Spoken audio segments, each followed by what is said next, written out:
فخر حاصل پور غلام محمد گاما پہلوان، جنہوں نے 1974 میں بھارت کی سرزمین پر بھارت کو کبڈی میں شکست دے کر پاکستان کو فتح سے ہمکنار کیا۔ اس کے علاوہ پاکستان کے مختلف شہروں میں کبڈی کے میچ جیت کر مختلف ایوارڈز بھی حاصل کیے، جس پر میونسپل کمیٹی حاصل پور کی جانب سے شان حاصل پور کو خصوصی شیلڈ دینے کے لیے تقریب کا اہتمام کیا گیا۔ تقریب میں مہمان خصوصی وفاقی وزیر برائے کھیل Mian Riaz Hussain Pirzada, D G sports doctor Akhtar Nawaz Ganjera کے علاوہ کثیر تعداد میں معززین شہر نے بھی شرکت کی۔ مہمان خصوصی نے اپنے خیالات کا اظہار کرتے ہوئے الیکٹرانک میڈیا کو شدید تنقید کا نشانہ بناتے ہوئے کہا کہ میں رخ کرتا ہوں صحافت کی طرف، تو ایک انتہائی معتبر قلم جس کو علم و ادب سے بھرا ہونا چاہیے وہ لوگوں کے کہنے پہ لکھتا ہے، اور میڈیا، الیکٹرانک میڈیا غیر ملکی سوچوں کو یہاں فروغ دیتا ہے۔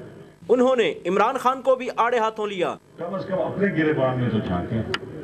میاں نواز شریف صاحب جیسے لیڈر پر کیچڑ اچھالنا، اور کیچڑ بھی کیا ہے؟ Panama leaks.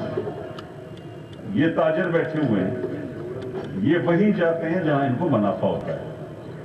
صرف نواز شریف کا خاندان نہیں، نواز شریف کے خاندان نے اگر کرپشن کی ہوتی تو 9 سال مائکروسکوپک، جسے وہ آپ دیکھتے ہیں خون کے اندر کیڑوں کو دیکھتے ہیں، وہ حکومت ماشاء اللہ کے حاکموں نے اس خاندان کا احتساب اس طرح کیا۔ انہوں نے مزید کہا کہ میں جس مذہب سے بھی ہوں، اپنے عقیدے کے مطابق حاصل پور کے لیے خصوصی دعا کرتا رہوں گا۔ آخر میں غلام محمد گاما کو خصوصی شیلڈ اور 2 لاکھ روپے چیک کا انعام بھی دیا گیا۔ ملک اقبال، پاک نیوز، حاصل پور۔